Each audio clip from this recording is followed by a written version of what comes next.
Umat beriman yang terkasih, akhir-akhir ini sedang marak diperbincangkan tentang pernyataan Paus Fransiskus perihal orang homoseksual. Pernyataan ini tentu mendapatkan banyak reaksi dan tanggapan dari berbagai pihak, termasuk Pendeta Gilbert. Umat beriman, pernyataan yang keliru dari Pendeta Gilbert tentang Paus Fransiskus ditanggapi oleh Romo Alfons sebagai salah satu imam Katolik di Keuskupan Denpasar. Berikut videonya. Saudara-saudari yang saya kasihi, Shalom. Ketemu kembali dengan saya, Romo Alfons Kolo. Semoga kita semua sehat walafiat. Pada kesempatan ini, saya mau memberikan tanggapan atas pernyataan orang hebat Pendeta Gilbert Lumaindong dalam kaitan dengan pernyataan Paus Fransiskus tentang kaum homoseksual atau LGBT.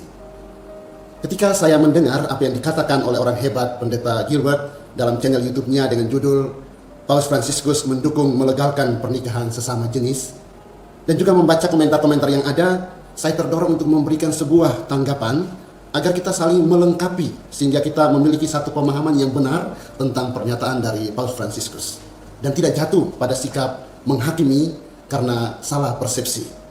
Kita coba lihat cuplikan pernyataan Pendeta. Union law artinya ada payung hukum sehingga kalau mereka hidup bersama mereka tidak dipersekusi. Masing-masing boleh punya pandangan, tetapi secara jujur saya harus nyatakan dengan jujur, saya yakin itu bukan pandangan Alkitab. Mungkin itu pandangan beliau, penafsiran beliau, dan kita hormati meskipun saya tidak menyetujui saudara, tetapi saya yakin 100% dan beliau memang tidak ngomong itu pandangan Alkitab. Jadi saudara yang kasih dalam Tuhan, saya percaya itu tidak mewakili pandangan Alkitab dan saya khawatir ini adalah bagian dari kelemahannya yang dapat mengambil langkah-langkah berbahaya selanjutnya saudara, ya kan, supaya Bapak Paus yang kita kasihi bersama tetap berjalan pada dasar firman Tuhan, bukan dari dasar naluri pandangannya sendiri yang mungkin berusaha ingin disukai semua orang.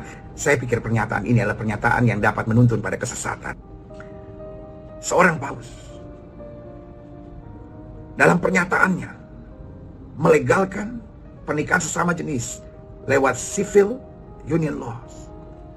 Tolong pemimpin-pemimpin gereja-gereja kami supaya tetap takut akan Tuhan dan tidak hanya mencari popularitas untuk disukai. Perlu kita semua ketahui bahwa ajaran gereja Katolik itu jelas, termasuk ajaran gereja Katolik tentang perkawinan. Ajaran gereja Katolik tentang perkawinan itu jelas, sebagaimana ditetapkan dalam Kitab Hukum Kanonik. Ini bukunya, buku KHK, Kitab Hukum Kanonik. Dan dalam Kanon 155 dan seterusnya itu berbicara tentang perkawinan, ajaran gereja tentang perkawinan. Dan juga dalam Katekismus Gereja Katolik nomor 2357 sampai 2359 dan juga nomor 2360 dan seterusnya. Dan juga kita memiliki buku sumber iman yaitu Alkitab, kitab suci. Dan tentu ajaran gereja itu tidak akan menyimpang dari buku-buku ini karena sudah ditetapkan resmi oleh gereja. Maka gereja Katolik termasuk di dalamnya Paus Fransiskus sebagai pemimpin gereja Katolik saat ini tidak akan pernah memberikan dukungan untuk pernikahan sipil, apalagi pernikahan gereja bagi kaum homoseksual. Gereja Katolik termasuk Paus Fransiskus tidak akan pernah menerima, tidak akan pernah mengizinkan atau mendukung perkawinan sesama jenis apapun alasannya. Ini adalah prinsip dalam gereja Katolik yang akan tetap dipegang teguh. Mari kita melihat sekilas tentang pernyataan Paus Fransiskus.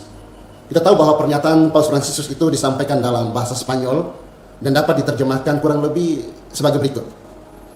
Orang-orang homoseksual mempunyai hak untuk tinggal di tengah-tengah keluarganya. Mereka juga adalah anak-anak Allah. Kita tidak menyingkirkan dari tengah-tengah keluarga siapapun, termasuk mengucilkan dan membunuh masa depan mereka. Yang harus kita lakukan adalah membuat payung hukum sipil hidup bersama. Mereka juga mempunyai hak untuk dilindungi secara hukum. Lalu Paus menambahkan, saya mendukung ini. Jelas bahwa yang dimaksud oleh Paus Fransiskus adalah melindungi kaum homoseksual dari sikap diskriminasi. Paus sama sekali tidak berbicara untuk mendukung ikatan persatuan sipil atau civil union yang serupa perkawinan. Pernyataan Paus Fransiskus rupanya digoreng atau dipelintiri oleh orang-orang tertentu atau juga media massa yang mungkin anti Paus atau anti Katolik. Seolah-olah Paus Fransiskus mendukung ikatan perkawinan sipil kaum homoseksual. Perlu disadari bahwa pernyataan Paus ini harus dilihat dalam konteks atau kerangka moral, pastoral, dan juga spiritualitas. Kita jangan lupa dengan pernyataan Paus ketika ditanya oleh seorang jurnalis terkait sikapnya terhadap kaum LGBT. Paus menjawab, siapakah saya ini untuk menghakimi atau untuk mengadili? Paus mengajak kita untuk tidak diskriminatif, menyingkirkan, mengucilkan, menghakimi, dan membunuh masa depan kaum homoseksual. Yang selalu dibela oleh gereja Katolik adalah martabat pribadi manusia. Maka perlu ada payung hukum untuk melindungi mereka yang diperlakukan tidak adil. Martabat pribadi manusia harus dilindungi. Dalam konteks ini jelas bahwa yang dimaksud Paus adalah bukan mendukung atau indikasi mendukung perkawinan sipil homoseksual. Gereja Katolik sangat tegas menolak perkawinan sejenis, akan tetapi tidak mengucilkan atau menyingkirkan kaum LGBT atau homoseksual. Bahkan harus diperjuangkan agar kaum homoseksual ini diperlakukan sebagai pribadi manusia yang bermartabat. Kita ingat dalam kisah dalam Injil Yohanes bab 8 ayat 2-11 tentang perempuan yang bersinah. Dalam kisah ini kita melihat bagaimana sikap Yesus. Yesus tidak menghukum atau menghakimi perempuan yang bersinah ini. Yesus tidak mengucilkan perempuan berdosa ini. Ia menerimanya dengan penuh kasih. Ia mengampuni dosanya dan memintanya untuk bertobat, tidak berbuat dosa lagi. Yesus berkata kepada perempuan berdosa ini, "Aku tidak menghukum engkau. Pergilah dan jangan berbuat dosa lagi mulai sekarang." Luar biasa Tuhan Yesus. Apakah dengan sikap Yesus yang demikian berarti Yesus mendukung persinahan? Jelas tidak, bukan? Sikap Yesus ini persis yang mau dicontoh oleh Paus Fransiskus dan seharusnya oleh kita semua yang mengaku sebagai pengikut Kristus.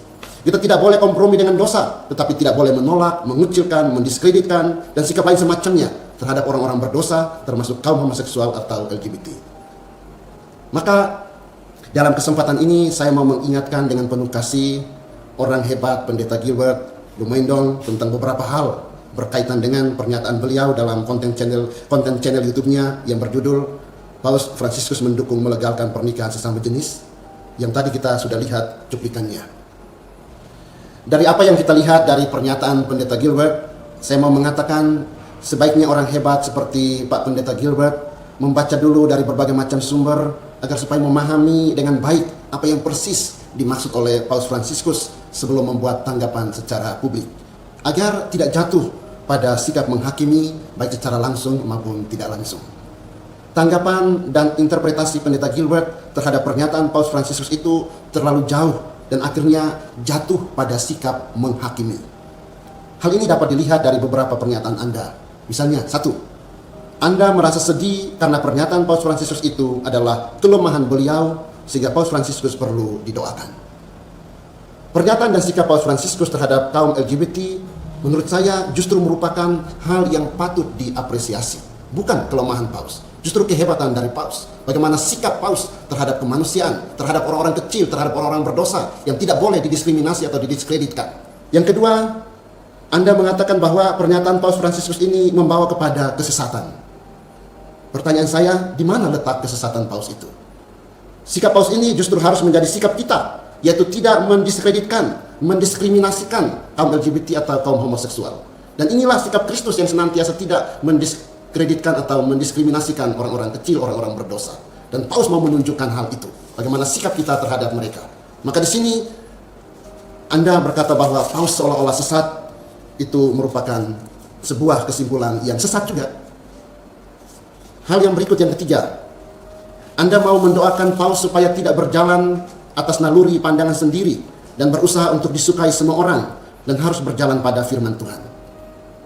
Perlu Anda ketahui bahwa Paus Fransiskus tidak berusaha disukai semua orang atau mencari popularitas diri sehingga berjalan atas naluri sendiri sebagaimana Anda tuduhkan. Paus Fransiskus tetap berjalan pada jalan Tuhan, saya yakin itu. Tetap berjalan pada firman Tuhan. Dan justru Paus mau membuka mata kita untuk melihat masalah kemanusiaan, penghargaan atas kemanusiaan, penghormatan atas martabat pribadi manusia. Bukankah ini juga adalah sikap Yesus? Yang keempat, Anda mengatakan bahwa pernyataan Paus ini berbahaya dan bukan dari Tuhan, bertentangan dengan Alkitab. Bahkan seolah-olah Anda menuduh Paus Fransiskus mengabdi dua tuan karena Paus jatuh dalam sikap kompromi. Seharusnya Anda sebagai orang hebat tidak sampai pada tuduhan-tuduhan demikian. Pernyataan Paus tidak bertentangan dengan Alkitab, bahkan sangat Alkitabiah, sangat Injili. Karena apa yang dilakukan oleh Paus Fransiskus itu adalah sikap Tuhan Yesus sendiri yang kita baca dalam Injil. Dan inilah seharusnya sikap gereja terhadap orang-orang kecil, orang-orang berdosa, termasuk kaum LGBT. Yang kelima, dalam doa Anda berdoa memohon agar Tuhan menolong pemimpin-pemimpin gereja untuk takut pada Tuhan dan tidak untuk hanya disukai orang. Pemimpin gereja yang dimaksud dalam konteks ini jelas salah satunya adalah Paus Fransiskus yang Anda maksud. Sekali lagi perlu Anda sadari bahwa Paus Fransiskus tidak mencari atau berusaha untuk disukai orang. Sikap Paus adalah cintanya yang tulus kepada umat manusia yang seringkali diskriminasi, dikucilkan, dan lain semacamnya. Paus justru takut kepada Tuhan dan berusaha untuk melakukan kehendak Tuhan secara nyata. Paus memperjuangkan kemanusiaan, memperjuangkan cinta kasih. Suara Paus Fransiskus justru adalah suara kenabian di zaman ini. Pendeta Gilbert yang saya hormati dan juga saudara-saudara sekalian, inilah beberapa yang saya sampaikan dengan penuh kasih. Tentu masih ada hal-hal lain lagi yang bisa ditanggapi dari pernyataan Anda. Semoga kita semua belajar lagi dalam menanggapi sesuatu hal dan tidak membuat kita jatuh dalam sikap menuduh atau menghakimi. Kepada umat Katolik, tidak perlu merasa bimbang dan goyah dalam iman akan Kristus Yesus dalam gereja Katolik yang kudus. Karena gereja Katolik termasuk Paus Fransiskus pemimpin kita akan tetap menjaga ajaran gereja yang benar tentang perkawinan. Tidak akan keluar dari buku-buku ajaran resmi gereja ini.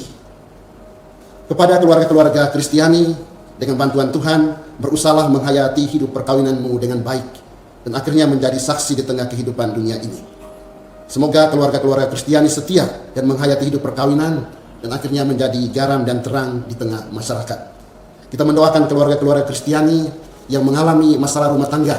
Semoga mereka kembali membangun keluarga Kristiani yang bahagia. Dan kita terus berdoa semoga Tuhan Yesus menuntun gereja dalam mewartakan kabar gembira, kabar sukacita bagi semua orang, bagi dunia. Tuhan memberkati kita semua. Salam hormat saya untuk orang hebat, Pendeta Gilbert.